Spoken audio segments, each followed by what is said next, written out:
The Hospital of St Cross is one of the UK's oldest charitable institutions. It isn't actually a medical building at all. It's England's most glorious almshouse. It was the brainchild of Henri Dubois, who was the Bishop of Winchester and the grandson of William the Conqueror. He founded it in a time of famine around 900 years ago as a home for poor men who became known as the Brothers of St Cross. I'm meeting up with Brother John. Brother John. Morning, Ollie. Good to see you. How nice to see you. And you. Thank you for taking the time. My pleasure. You look splendid. I'm worried you're not wearing shoes, though. Are you not cold? No. It's easier for me not to put socks on. But this is absolutely astonishing. I'm just taking a glimpse over your shoulder. So impressive. Yeah. So Henry himself, why exactly did he set all this up? Well, basically, it was for the 13 poor, decrepit old fellas like myself who couldn't look after ourselves. You look great. And more importantly, he fed 100 poor men daily. At the end of the meal, whatever was left over, they were able to take back into the city and share with their families. These charitable acts extended to the wayfarer's dole, which was a cup of beer and a piece of bread. It was given to pilgrims passing through, and it's a tradition that's carried on today. But only if you ask for it. It's all very Wizard of Oz. I'll give it a knock. Hello, sir. Oh, hello. How are you? I'm fine, thank you. How Wonderful. are you? Well, I'm great. I'm here for my, if I'm allowed, for my wayfarer's dole, please. Certainly. I'll fetch you some. Thank you very much. It's terribly interesting. I never thought this would be real, if I'm honest, but look, there's actually something coming. Thank you There you so are. much. So this is the beer. Beer, And bread. this is the bread. Oh, I'll have a little sip of the beer if I'm allowed. Cheers. That's delicious. Thank you. So what's the history of it? Because, I mean, hospital and hospitality, they're kind of words that ring together. Yeah, Henry Dubois brought the tradition over from France. Yeah. He was a Clunic monk. It started in 1132 for pilgrims that were travelling across the country. They could come in and claim a day's supply of bread and beer.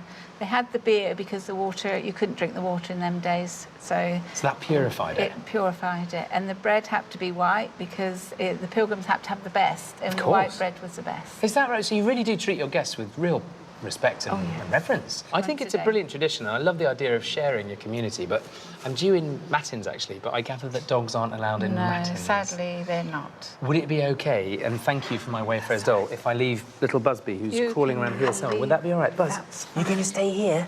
Thank you. Oh, lucky you. He's straight in there. I think he smelt the bread. Marvellous. Thank you very much indeed. Thank you. See you later. Bye-bye.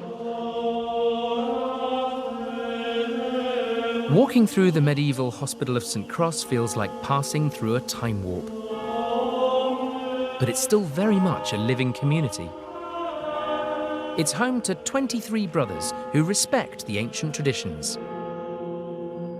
Every day, unless the brothers are unwell, they're duty-bound to attend matins. It's really astonishing.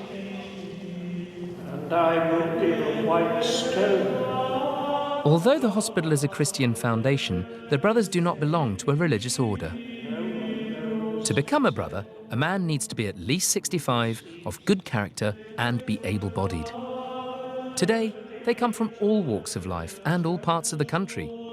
Hi, Ollie. I'm Brother George Watkinson. Lovely. Brother George has invited me to take a peek at his accommodation.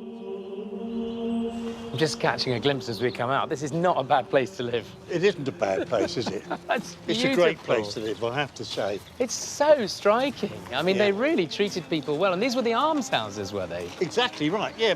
Built by Henry Beaufort in around about 1445.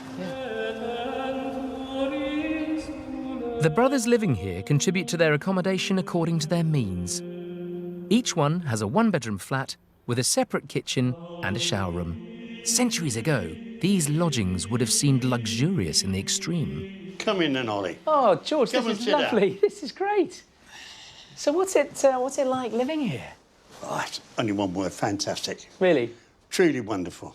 Sitting here, it's lovely and cosy today, but I can't help thinking what it would have been like, you know, in centuries gone by for the people who lived here. Well, I don't think it would have been too much different. The thing is, you'd have had a coal fire. Yep, here. that would have been here. But other than that, I think even in those days, they made life as comfortable as they possibly could. Yeah, and it is a lovely setting with the river. How important is the river? It's very important. The function of the Lockburn, which is the stream that surrounds all of St Cross, was in the early days would have been for Surrey, dispensing from the Lewes. Yeah. But another interesting feature of it is, if you look at the brothers' kitchen, we have what we call a meat room. And what they managed to do there, to keep the room cool, they diverted the Lockburn under the floor. It snakes across the floor and keeps the temperature about 8 degrees lower than the rest of the room. Intriguing. All by diverting the Lockburn.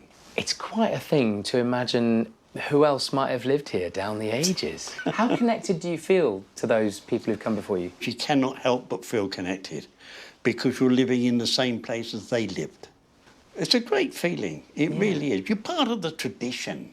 And I can't help noticing before I go, I've got to ask about the guitar amp that's behind you, Brother George. Are you a bit of a rocker? I have been, I will confess, I did play rock for a number of years. Oh, I love it. But then I decided to learn to play the guitar properly. Oh, I couldn't have said that. Do you know what? This is all sounding more and more idyllic to me, George. I can't believe that I have to wait. I'm not going to say how many more years until I'm 65, but a few. I'm going to get your name down. Yeah, would you? I'll get your name down. Put a word in. Thank you, George. Good to see you, So Ollie. lovely to see you. Do come back and see us. Promise I will. Thanks for having me. Brilliant. He's been very good. Oh, Very, thank very you. good. Hello, matey. Hello. Good boy. Did you miss me? Yeah. Time to crack on with the river walk. I know. Well, you seem to know where you're going. Come on.